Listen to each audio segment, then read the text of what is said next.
So, welcome to LiberalViewer Sunday Live Clip Roundup. Thanks for joining me. I've got a couple dozen clips for you on a bunch of different topics for what I think should be a good show tonight. As always, this is my weekly broadcast of the best clips from the Sunday morning news analysis shows from the corporate media here in the United States, along with my commentary between the clips.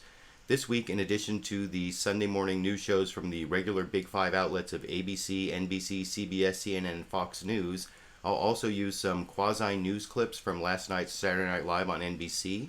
Among the topics I'll be covering tonight will be the unrest in the Ukraine, NSA spying, the power struggle in North Korea, and even President Obama's handshake with Cuban leader Raul Castro at the Nelson Mandela Memorial. But first, though, I want to talk about the big domestic news of the week when Democratic Senator Patty Murray and Republican Congressman Paul Ryan got together on a budget deal that should avert any more government shutdowns for at least 2 years, which Seth Meyers on last night's Weekend Update on Saturday Night Live found to be something of a Christmas miracle, as you can see in this clip. Congress this week reached an agreement on the budget that ends the threat of another government shutdown in January. The deal was finally struck after every member of Congress was visited by 3 ghosts.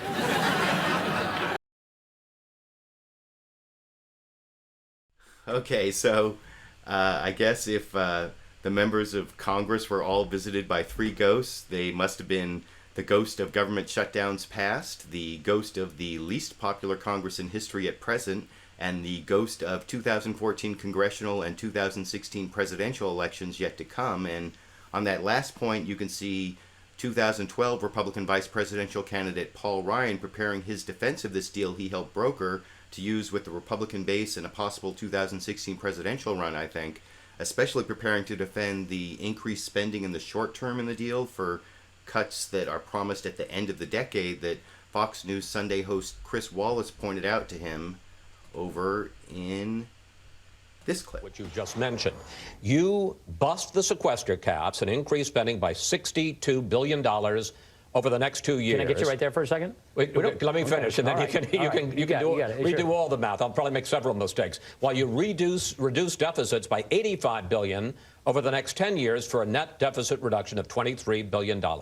The biggest complaint is that you're trading definite spending increases right now in return for the promise of deficit reduction, as one critic put it, during Hillary Clinton's second term. Well, let's hope that never happens. Okay, here's my issue. We're not busting sequester caps. In just the next 2 years, 70% of the sequester is intact. But $60 billion more is going to be spent. That's right. 92% of the sequester over the life of the sequester is intact. The Democrats came to this saying, get rid of the entire sequester. And we now got them to agree to 70% of it now, and 92% of it exists over the term of the deal. Point 1. Point 2, as I mentioned before, changing entitlements, changing what we call mandatory spending, that's the autopilot part of government. Those are permanent law changes. We are permanently asking federal workers to contribute more to their pensions so that the hardworking taxpayers who pay for those pensions don't have to pay as much. That's a permanent law change. That's not something that's a promise that might happen later. That's happening now. Those savings accumulate. And in order to stop those savings, if, God forbid, we have a Hillary Clinton second term, a new Congress would have to change a new law to prevent that from happening because we're doing permanent law. So that's the point I'm trying to make is look at the details, I say to those who are criticizing it. This is keeping our principle intact. No tax increases, net deficit reduction, permanent spending cuts in place of the across-the-board approach. But now that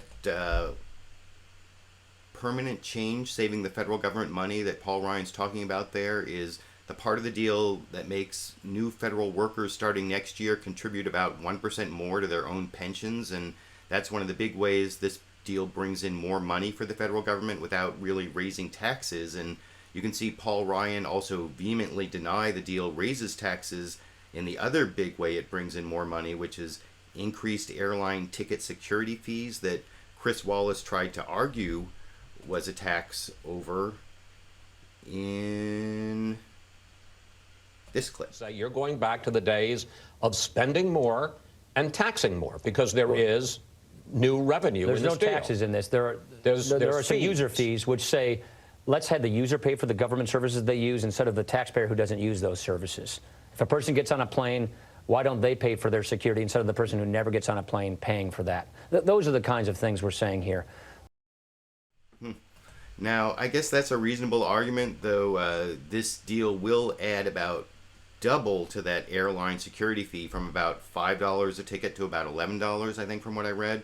But I thought the worst part of this deal wasn't the airline security fee, but it was the way it left out over 1 million long-term unemployed people whose unemployment benefits are going to run out the week after Christmas. And I didn't really buy Paul Ryan's defense of that omission, which was over, let's see,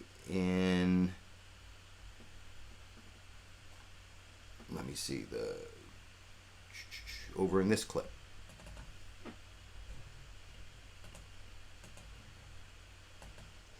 The Republicans extend the so-called doc fix. You avoid a major cut in reimbursement to doctors who treat Medicare patients.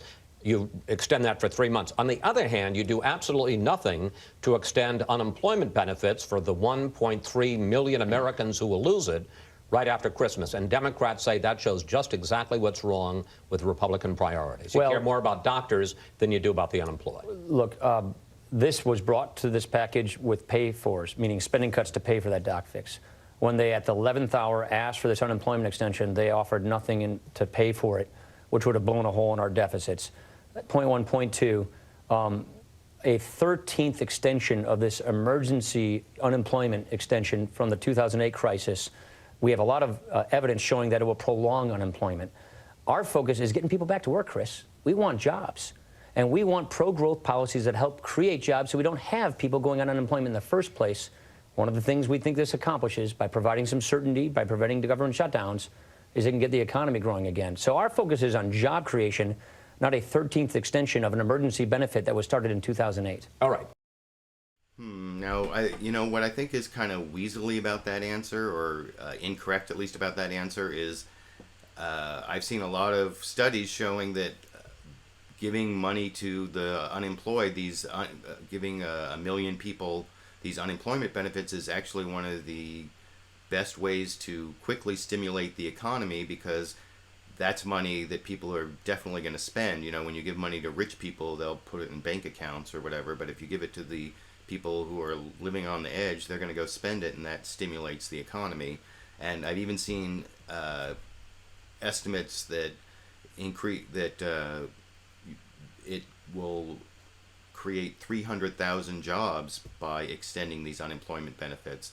So when Paul Ryan there is saying that he's more interested in jobs than extending unemployment benefits, that is not taking into account the jobs that those benefits create by stimulating the economy.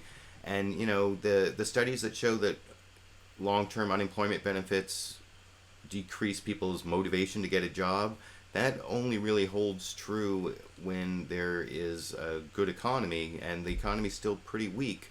I mean, there were some good numbers just in the last couple of weeks, and maybe there's going to be an upturn, but at least at this time, I think there are a lot of long-term unemployed people where it's not their fault. So I thought that was kind of wrong or weaselly answer. Now, one of the most weaselly things of all I saw Paul Ryan do was over on Meet the Press. That was I just showed a bunch of clips of Paul Ryan on Fox News Sunday where he was by himself, but and they said on Fox News Sunday that they also invited Democratic Senator Patty Murray, and she didn't want to go. But over on Meet the Press, Republican Congressman Paul Ryan and Democratic Senator Patty Murray were interviewed together by David Gregory. And right at the beginning, there was this question that David Gregory asked Paul Ryan that he totally weaseled out of and let Patty Murray answer. And then once he liked her answer, he agreed with it. Anyway, I'll show you what I mean over in this clip. What does this represent? Is this a breakthrough or a sign of how little can be accomplished in this environment? I guess it depends on your perspective. What do you think? I think it's a step forward that shows that there can be other breakthroughs and compromise if you take the time to know somebody, know what their passions are, and know how you can work together. That's exactly right.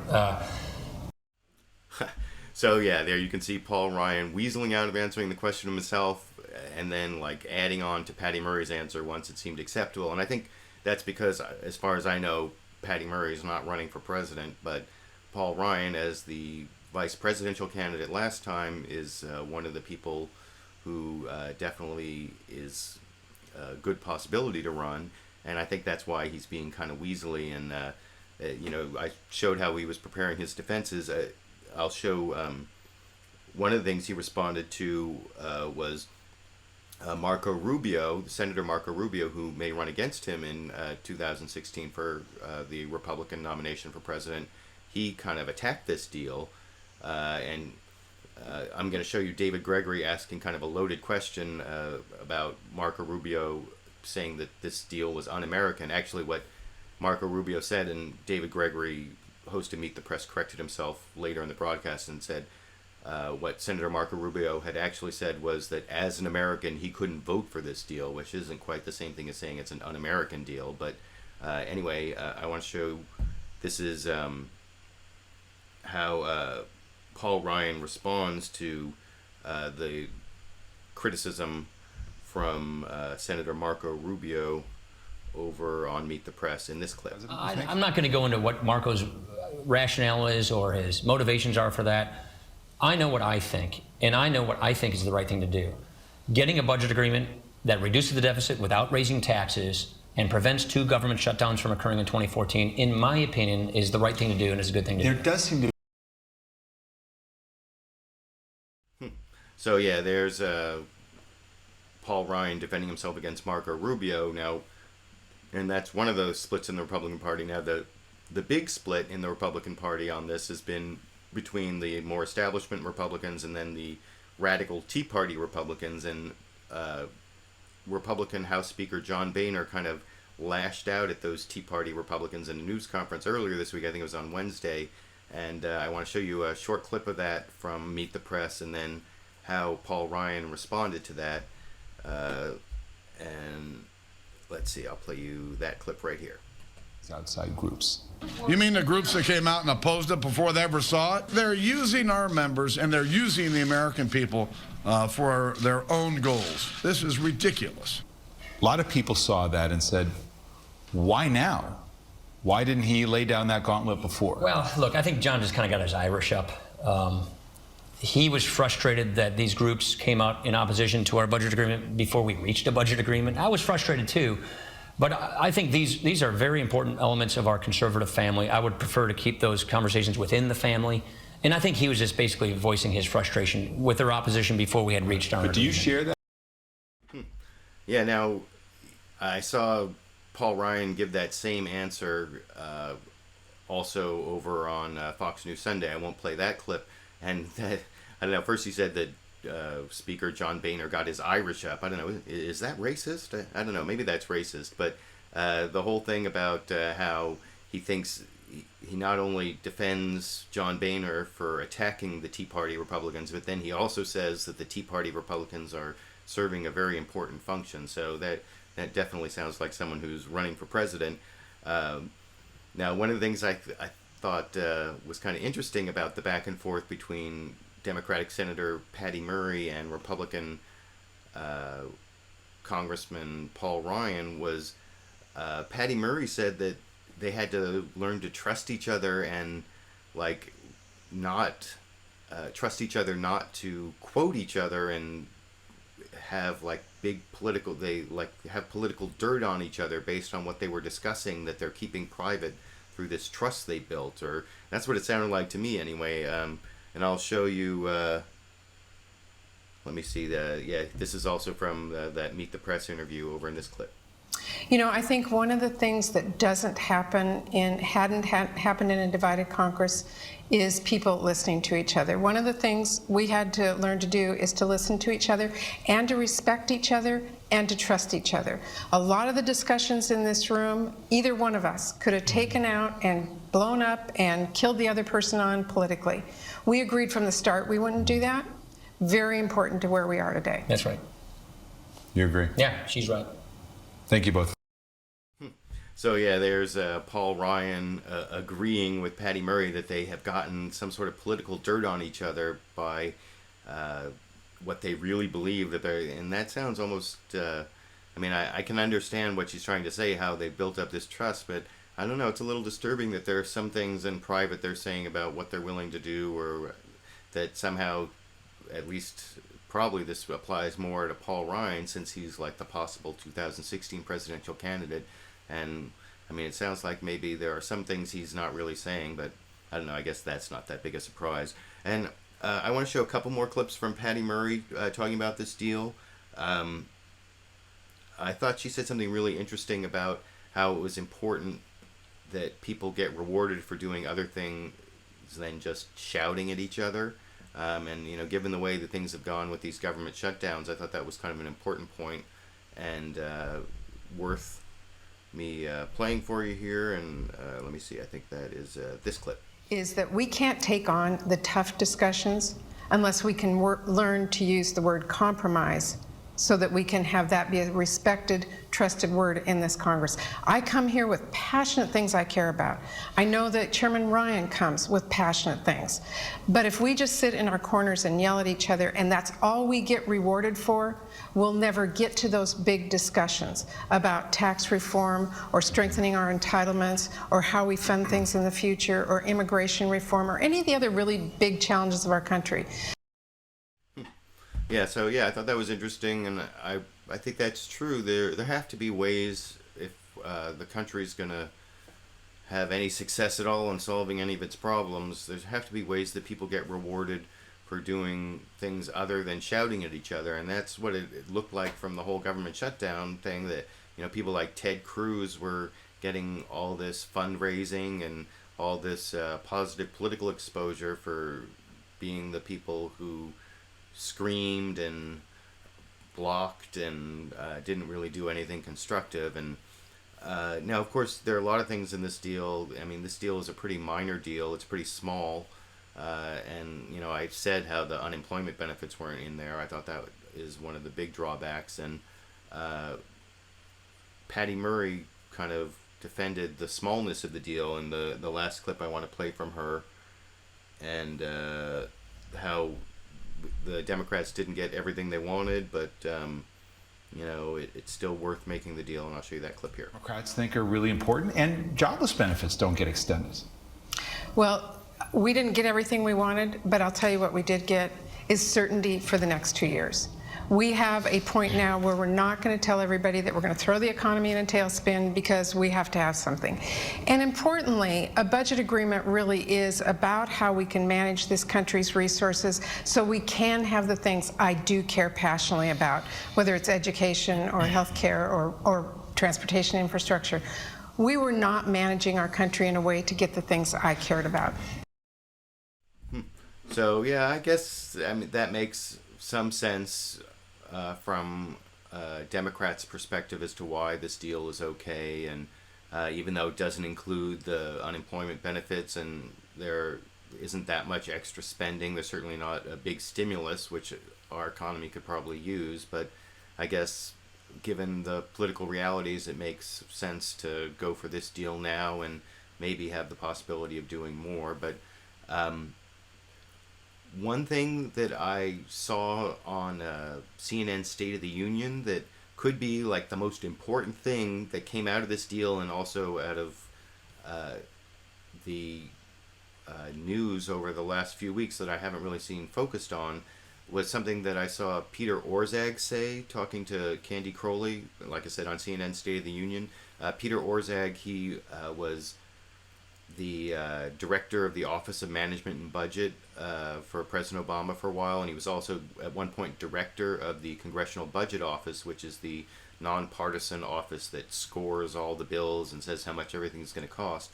So he knows a lot about spending and about government spending and the big budget issues. And he pointed out something that's going on with Medicare that I thought kind of got lost. I didn't see it talked about anywhere else, and I'll tell you why I think this is important after I show you the clip here. But the big news in that the rest of that budget is Medicare costs have slowed down dramatically. In fact, the first 2 months of this fiscal year, Medicare costs were down even in nominal terms relative to the previous year. We have a revolution going on in the health sector that could, if it's continued, have massive consequences, and everything you think you know about the long-term fiscal gap would be wrong if this were to continue.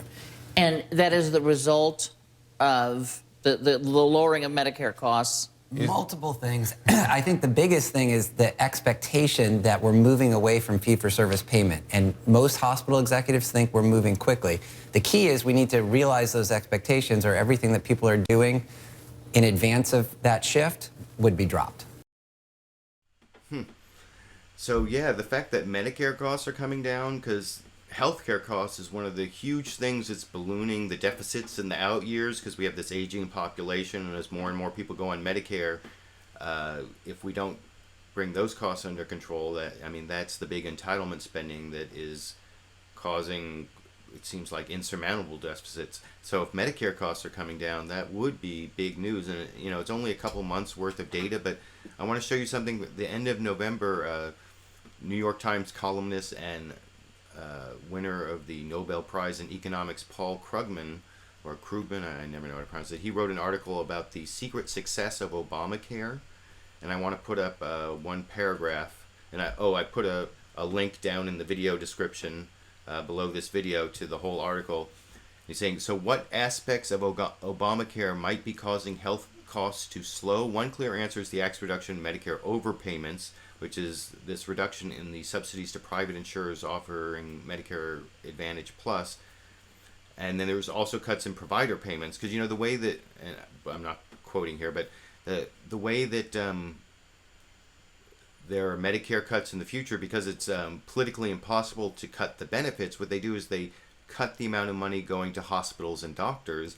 But the way they've done it is this thing called accountable care. This is the last sentence here, or the last couple. Program now penalizes hospitals if many of their patients end up being readmitted soon after being released, an indicator of poor care, and readmission rates have in fact fallen substantially. Medicare is also encouraging a shift from fee-for-service, in which doctors and hospitals get paid by the procedure, to accountable care, in which health organizations get rewarded for overall success in improving care while controlling costs. And this accountable care, and I was actually talking to my wife, who's a physician, about this, and they're like learning all this new way of coding Medicare patients that shows that they're capturing all these all this diagnosis acuity or things I don't completely understand. But the idea is that Medicare, instead of paying for every procedure, and when you reward people for the amount of procedures they do, you get more procedures. But if you reward people for the quality and efficiency of their care, so hopefully you'll get more higher quality, more efficient care. And what Peter Orszag was talking about there may be the first evidence that that's actually working, and that would be awesome, and it would be a huge change in America's budgeting future if Obamacare, or some of the this is sort of related to Obamacare, but there are all these cost saving measures in Obamacare. So if these healthcare changes are actually saving healthcare spending and Medicare spending and bringing down those long-term deficits, that would be a huge benefit, and would make a lot of the choices the United States has to make in its upcoming budgets a lot easier. So anyway, I wanted to point that out. I'm going to move on to several other topics now that I've talked through that whole budget deal and the clips from Patty Murray and Paul Ryan. I want to talk a little bit about what's going on in the Ukraine. There have been these demonstrations in the Ukraine for a couple weeks, and I guess there are hundreds of thousands of people out there now. And first, I'm going to show you a clip from CNN's State of the Union. This is a CNN reporter who's over there reporting on what's going on. His name is Nick Paton Walsh, and he's explaining what's behind all this unrest in the Ukraine in this clip. In many ways, this country split in two, Candy. The East, Russian-speaking, nearer Russia on its border there, and then in the West, speaking Ukrainian, wanting to turn their eyes towards the European Union. Many thought that choice had been made 9 years ago with the Orange Revolution here, pushing the country in a Western direction. But they're back out on the streets again here because President Yanukovych didn't sign that deal with the European Union that would push them in a westerly direction. More people came out on the streets. The police reacted with some brutality. That brought even more people out on the streets too, despite the freezing cold temperatures behind me. But in the last few hours, we've heard a key development here. The president has been giving off signals suggesting that EU deal could still be signed. We've just heard from the EU. They're not taking Ukraine seriously at all. They're not getting the commitment and the signals they need, and they're halting the talks on that. Just after that, US Senator John McCain stood behind me, addressed this large crowd. The US Embassy saying perhaps 200,000 people turning up. And he said, America's with you, and Ukraine, your future lies in your own hands, but it lies with Europe. So key US figures stepping into the fray here, and what's been weeks of standoffs on the streets, Candy. Yeah, so U.S. Senator John McCain, who ran for president against Barack Obama in 2008, he's over in the Ukraine, and he was actually on CNN State of the Union talking to Candy Crowley, and he made an interesting point about what this whole struggle in the Ukraine means in terms of it's a big question for the Ukraine as to whether they're going to be they're going to lean towards Europe or they're going to lean towards Russia, and Russia's putting a lot of pressure on the Ukraine not to join the European Union, and I guess the people of the Ukraine want to join, but their president, what's his name, Yanukovych, he seems to be responding to the Russian pressure, and I want to show you this clip of John McCain talking about why it is that the Ukraine is so important to Russia and this is, like I said, from CNN State of the Union in this clip. I think it was Kissinger, I'm not sure, said that Russia without Ukraine is an Eastern power, with Ukraine it's a Western power. This is the beginning of Russia. It was right here in Kiev. So Putin views it as the most highly important, and he has put pressure on Ukrainians, the price of energy, different kinds of activities, and the word is very clear that he has made certain threats. Whether he would carry those through or not, I don't know. So yeah, that is sort of more the background on what's going on in this unrest in the Ukraine, that Russia's putting a lot of pressure on the president, Yanukovych, I pronounced that correctly, and meanwhile the people want to join the European Union, although in the clip I showed before, that's the breaking news on this, is the European Union has basically said it's not going to happen anytime soon. And one of the interesting clips on this I want to show, I know a lot of my viewers don't like Thomas Friedman because of some of his other views, but I really liked one of the things he said about how this is kind of the result of some decisions made back during the Clinton administration, like 15 years ago, about whether to reach out to the Democrats, the new democratic Russian government, or whether to try to expand NATO. And we decided to expand NATO, and that's why we're having problems, at least according to Thomas Friedman on Face the Nation. Over in this clip. Yeah, we decided a decade and a half ago that we thought it was more important to have the Czech Navy, in the NATO alliance than try to build a bridge to the Soviet Union. We opted for NATO expansion over basically trying to build a relationship with a democratic Soviet Union. And that's been not democratic Russia. And that's been the gift that keeps on giving, okay? Look, we are in Ukraine. Look, my heart goes out. I'm with entirely Ukrainians who want a future with the West. I appreciate that. But let's not forget where Ukraine is vis-a-vis the Soviet Union, how we've treated the Soviet Union, and why we have a Putin who finds it wonderful to run against the West and NATO domestically because of something that goes back 15 years ago. So this isn't happening out of in a vacuum. Yeah, so I think there is some truth to what Thomas Friedman's saying there about how U.S. policy towards expanding NATO rather than reaching out to the Russians and trying to bring them more towards Europe is partially responsible for this. Although Thomas Friedman later on Face the Nation did go on to say that he thought that we can't really be looking at this as something that has to do with what the United, it's not really about the United States. If anything, it's about Europe and the Ukraine, and we're more of a secondary player in this whole drama, I guess. But I want to show one more clip from the John McCain interview about the Ukraine. This isn't news. This just seemed kind of weird. I want to show you a little weird exchange between. This is actually John McCain was also on Face the Nation talking about this, and this is a little weird exchange between Bob Schieffer and John McCain about whether he's safe out on the streets of Kiev during these demonstrations. Over in this clip. We have seen scenes all week. Some of these look like scenes from the movie Les Miserables out there in the streets of Kiev. I know you think you're bulletproof, but do you feel safe there, Senator? I always feel safe, Bob. I told you in the past, I know that I'm going to die, but it's only going to be in bed. That was a little bit odd that John McCain seems to have a certainty that he's going to die in bed. I don't know, maybe after being a prisoner of war during Vietnam for all those years, he has come to have some sort of spiritual belief in his own, the future of his own mortality. But I don't know.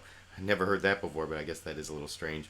And John McCain, I want to show another clip from John McCain on a different subject. That's basically what I'm going to show on the Ukraine. One of the other big breaking stories this week had to do with the CIA admitted that this guy who'd gone missing in Iran 7 years ago, Robert Levinson, was actually a CIA agent or was somehow associated or working for the CIA. And I'm not going to go into that so much, but I want to show John McCain talking about how one of the outcomes of this story breaking was more skepticism on the part of members of Congress for what the CIA has been telling them, and also I think at the beginning of this there may be a little bit of anyway. I'll show you John McCain talking about that. This is with Crowley on CNN State of the Union in this clip.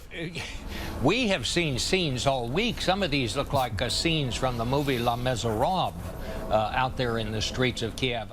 Oops, sorry, wrong clip. That was the last one. No, here is, and this actually, that was the Face the Nation clip I just showed. No, this is the one with Candy Crowley, and it starts off actually, I think, showing pictures of Robert Levinson over in this clip. Since 2011 from him. I'm going to read you a part of a statement from the Levinson family, which said the U.S. government has failed to make saving this good man's life the priority it should be. Is that true?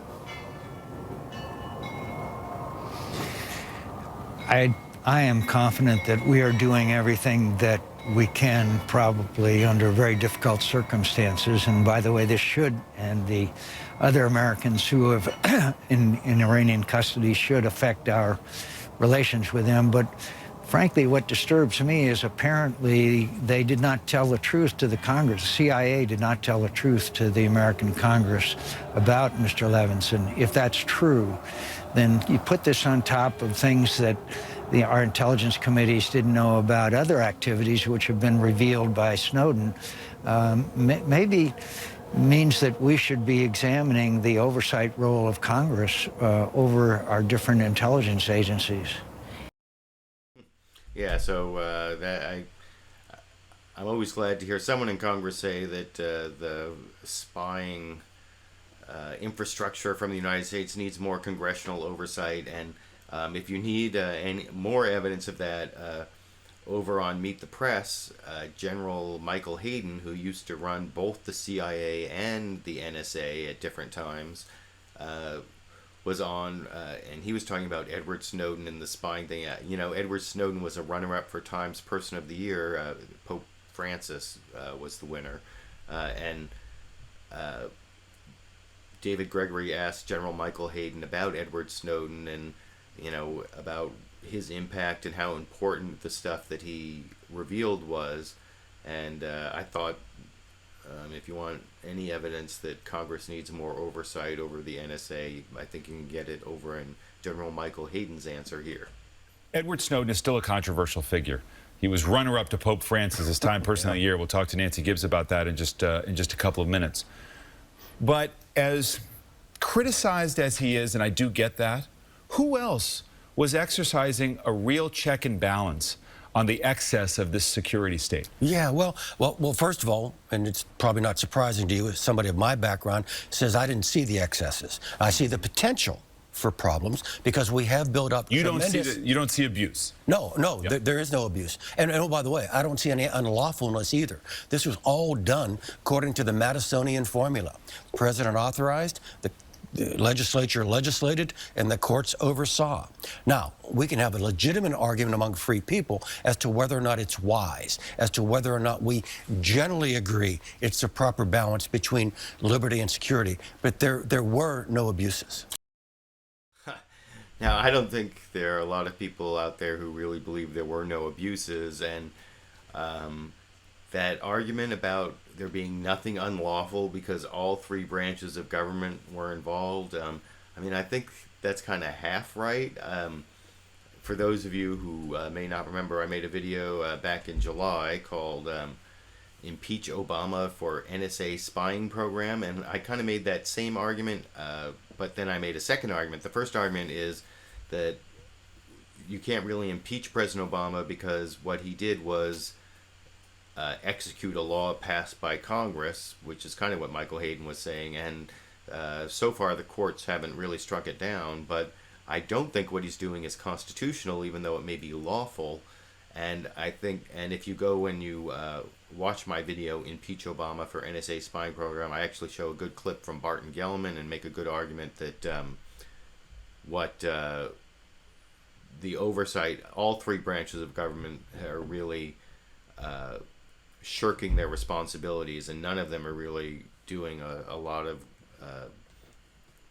their job to rein in the NSA and the amount of spying they're doing.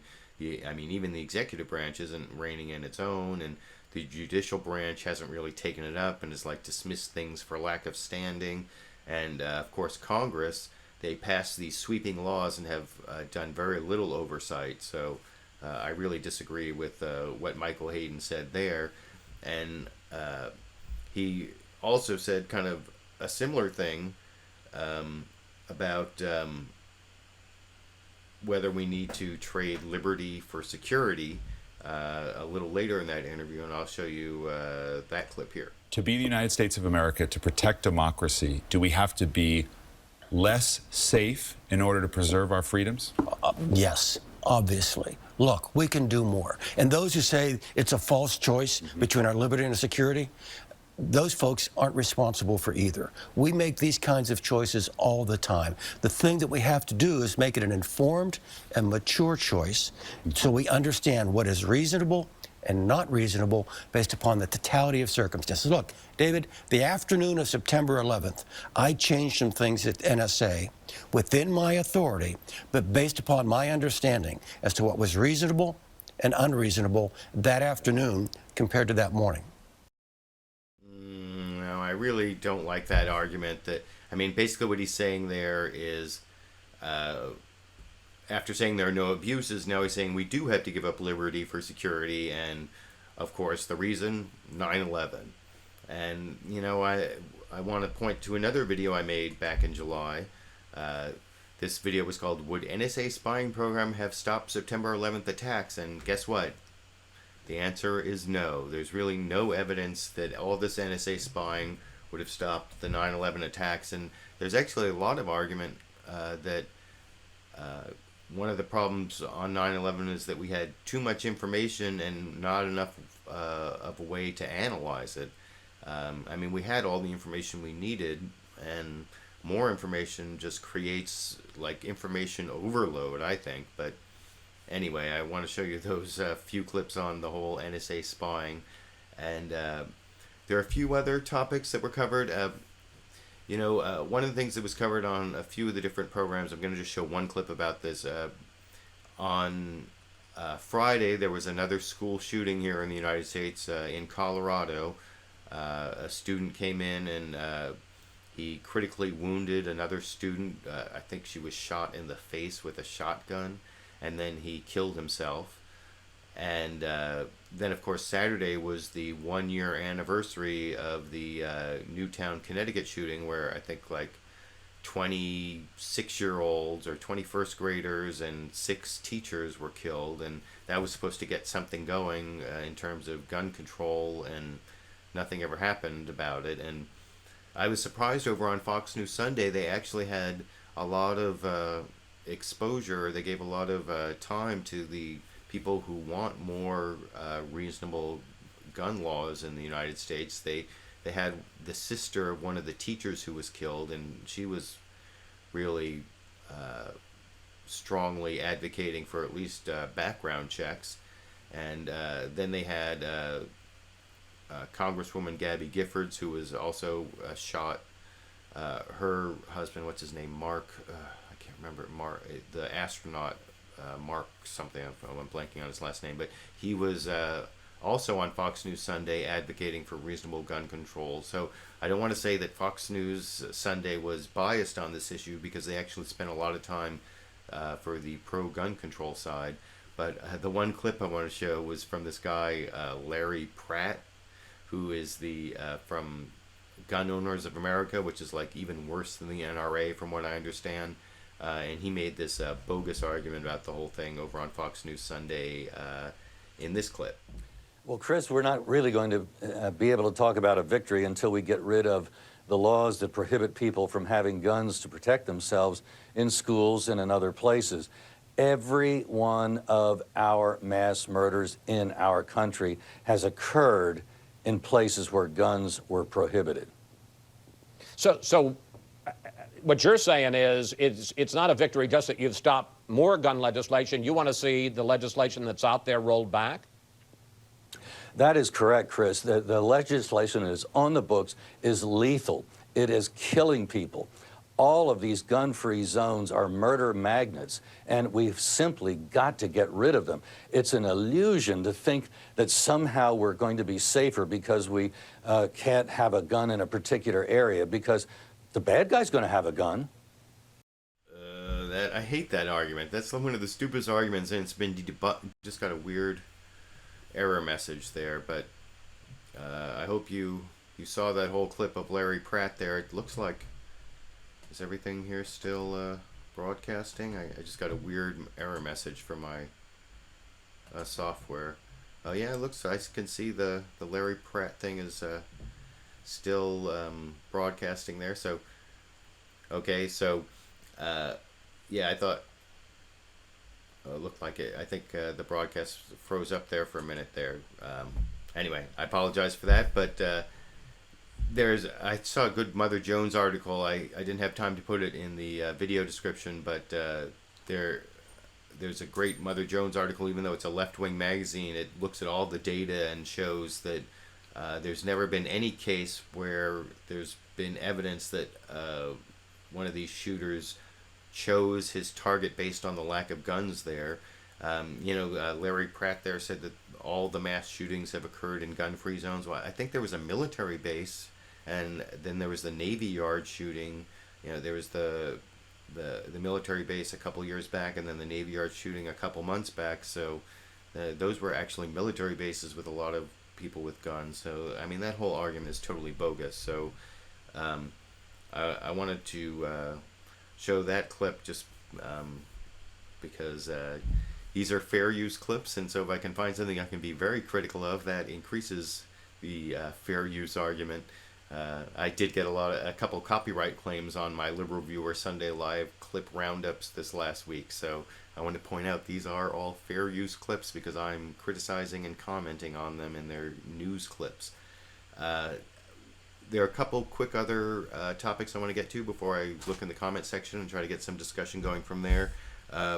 Over on Syria, there was another story this week that the United States had to stop its non-lethal aid to the Syrian opposition, the non-Islamist Syrian opposition, because a bunch of the Islamist Syrian opposition raided the warehouses of where this U.S. aid had gone and took it over. And so Secretary of State John Kerry was asked about that when he was interviewed over, I believe this is on CNN State of the Union, and he said actually that they're working out how to start that aid pretty soon. I'll show you that clip here. When can you start the non-lethal aid back again to those moderate I think very rebels? quickly. What are you waiting for? Well, we've already had some proffers to have the warehouse protected and other kinds of things, but I think people want to be careful, have the meetings that we need to have, and make certain we can proceed forward thoughtfully. Nobody wants to just fill the warehouse up again and have it taken over again. That doesn't make sense. So we need to make sure of where we're going. But look, this is complicated. This isn't easy. You know, a year ago, before the president started to focus on this and figure that we had to accelerate the efforts to get a political solution, nothing was happening except fighting and killing.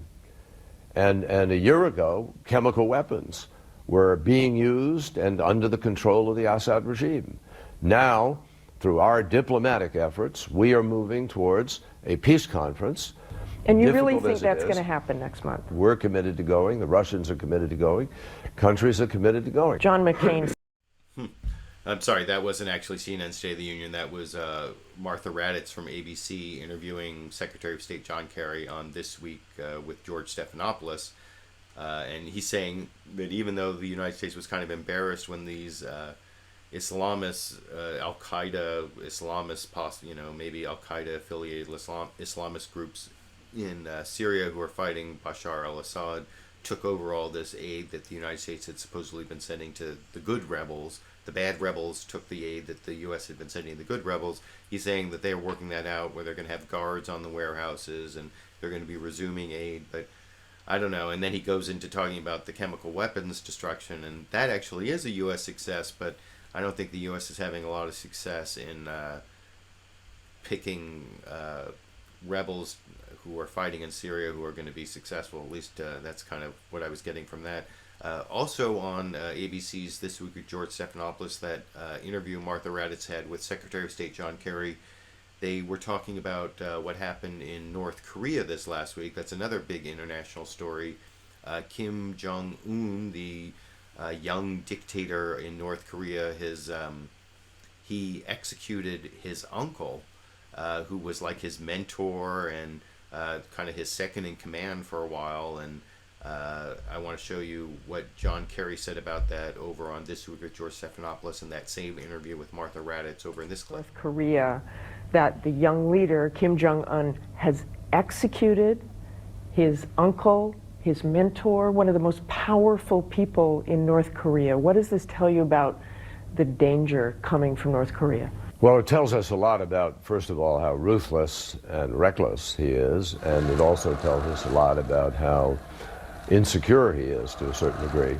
It tells us a significant amount about the instability internally of the regime with the numbers of executions. This is not the first execution. There have been a significant number of executions taking place over the last months, which we're aware of.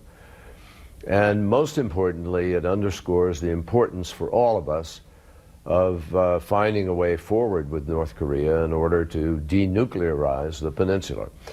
It's an ominous sign of the instability and of the danger that does exist. Yeah, I think that's an important point, that that what's going on with North Korea shows that getting rid of nuclear weapons in the Korean Peninsula is a really important goal for the United States. And the other thing about it, I want to show you also a clip on this. John McCain talking to Candy Crowley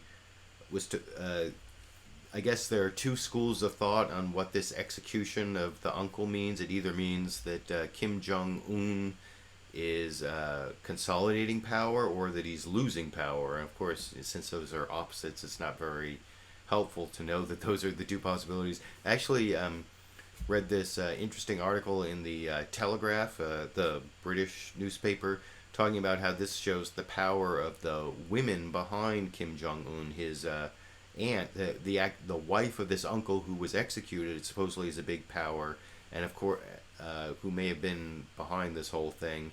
And then Kim Jong-un's wife may have also been pushing him to do it.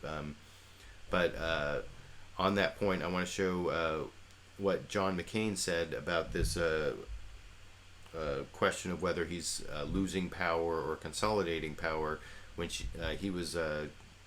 Senator John McCain was doing an interview with CNN's Candy Crowley on State of the Union in this clip. That the uncle of Kim Jong-un has been executed. And it started off this whole debate on whether that means that Kim is consolidating his power or if he's losing it, because this was one of his closest advisors, his uncle. What do you make of it? I think it's very dangerous. I think this young man is dangerous. You know, we know that he'd begun work again on a nuclear reactor, the Yongbyon reactor. We know that he has, closed down the facility that South Korea was using, a manufacturing facility, then reopened it. Is very aberrational behavior. This must be a huge embarrassment for China. The uncle that he just executed was really the interlocutor with China, the one who maintained the relations and was a very powerful voice, I am told for sure, for some maturity. I think it's very obvious this young man is capable of some very aberrational behavior, and given the toys that he has, I think it's very dangerous, and you would think that the Chinese would understand that as well. They've got to rein this young man in, and they can. So yeah, that's and when I've talked about North Korea in previous Liberal Viewer Sunday Clip Roundup episodes, I've talked about how the real key to dealing with North Korea is China, because China basically holds the lifeline for North Korea. That's where North Korea is getting all of its money and its goods, and China wants a non-nuclear Korean peninsula. It doesn't want all these refugees coming from North Korea if the state collapses worse than it's already collapsed. And so I think John McCain has a point there that China is the one who has to rein in this guy, but I guess the uncle was kind of the liaison to China, so that's kind of a bad sign, I guess. One more clip I want to show from this John McCain interview, Candy Crowley's interview of John McCain. She talked to him about the handshake between President Obama and Raul Castro, Fidel Castro's brother, who's currently the head of Cuba. And that was a big controversy.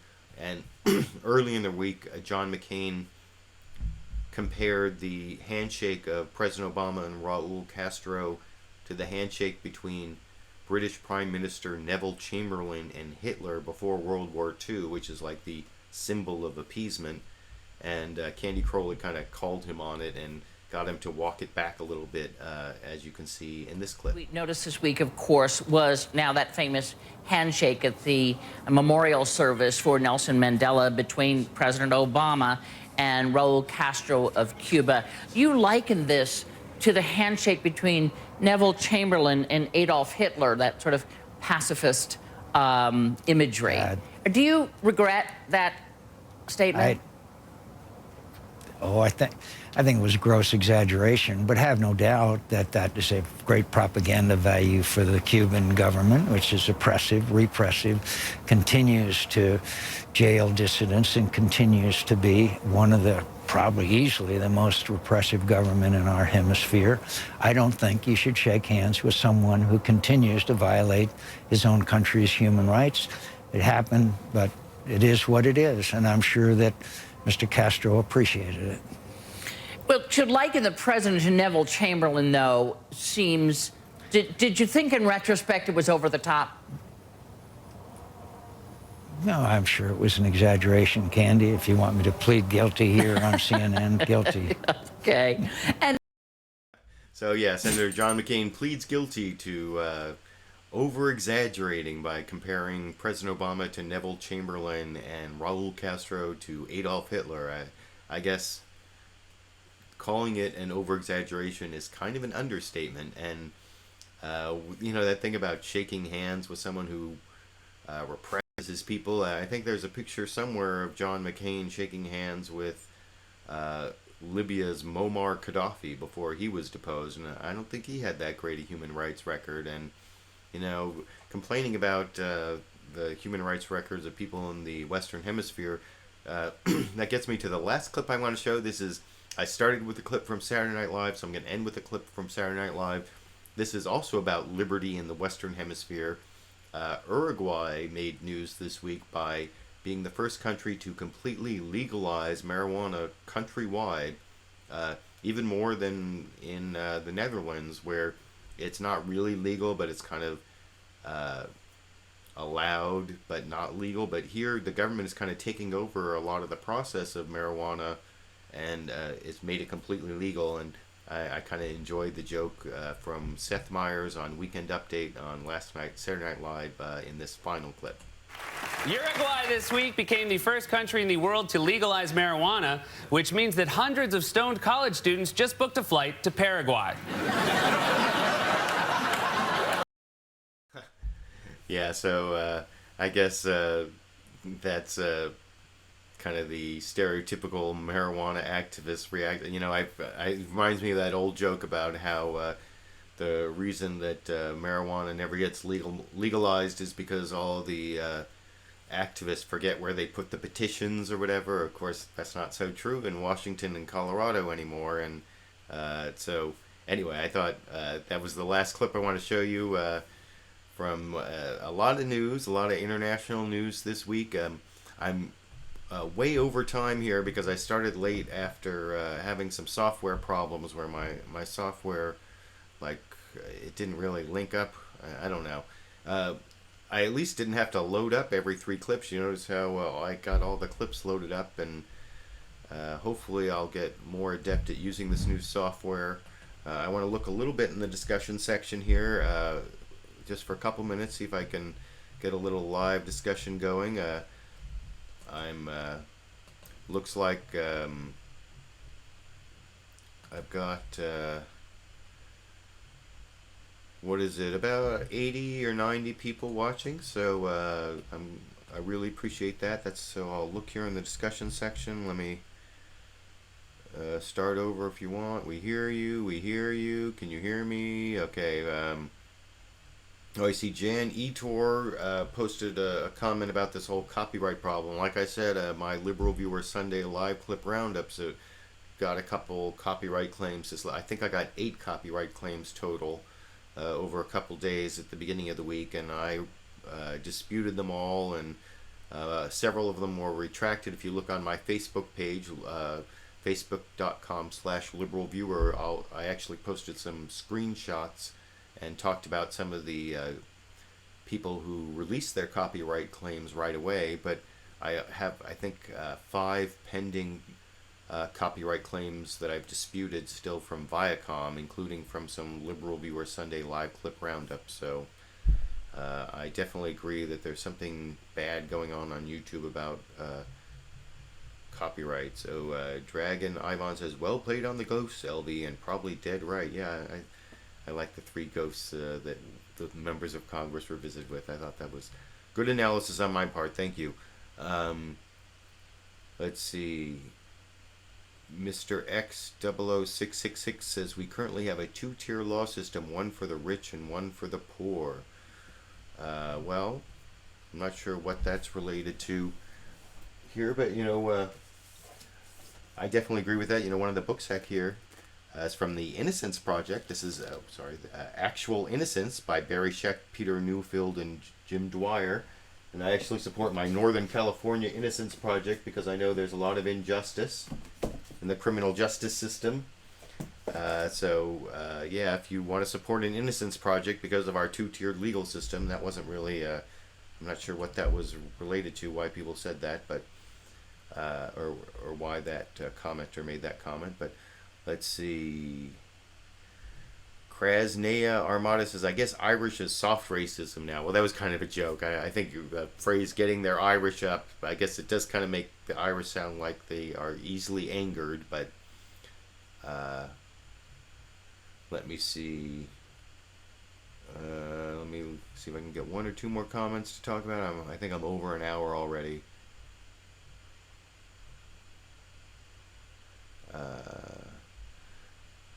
I see a question here from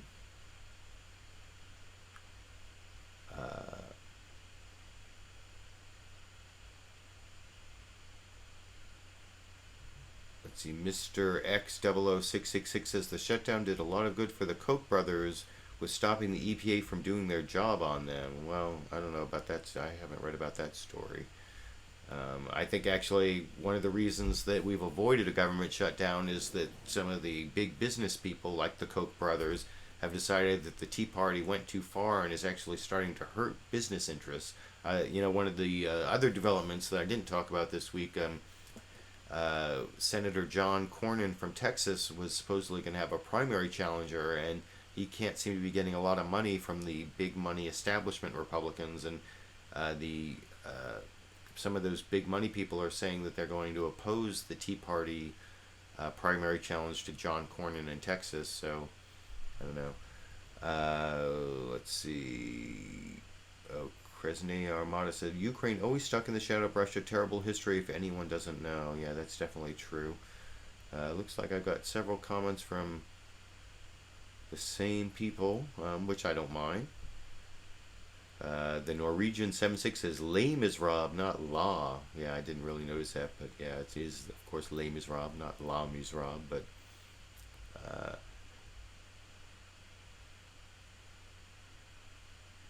oh, I see a couple people said they could still see and hear me. I don't know what that weird error message was from my software. Hopefully the software is going to start working better.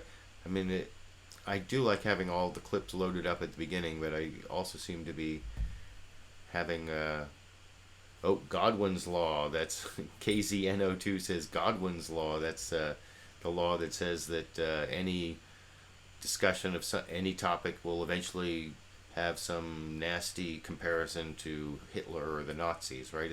I don't know, I'm probably not quite accurately stating Godwin's Law, but yeah, I think John McCain definitely over-exaggerated the handshake with Raul Castro there. So yeah, I'm well over an hour in my broadcast now. I think I'm an hour and 3 or 4 minutes. I'm sorry I had some problems at the beginning, but I thank you all for joining me.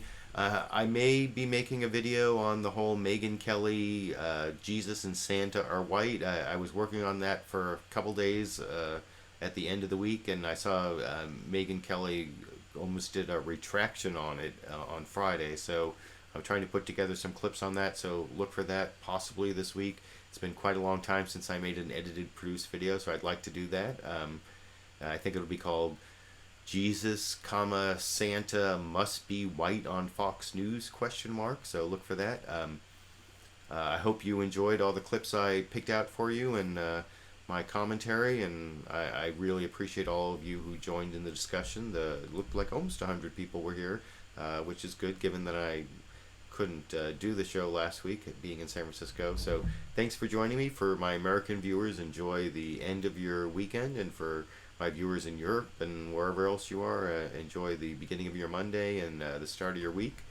I'll be doing the show again for the foreseeable future on Sundays at 6:30 p.m. Pacific, my Liberal Viewer Sunday live clip roundups, where I pick out the best clips for you, and you can join in the discussion. So thanks for joining me. I hope to see you all around the internet.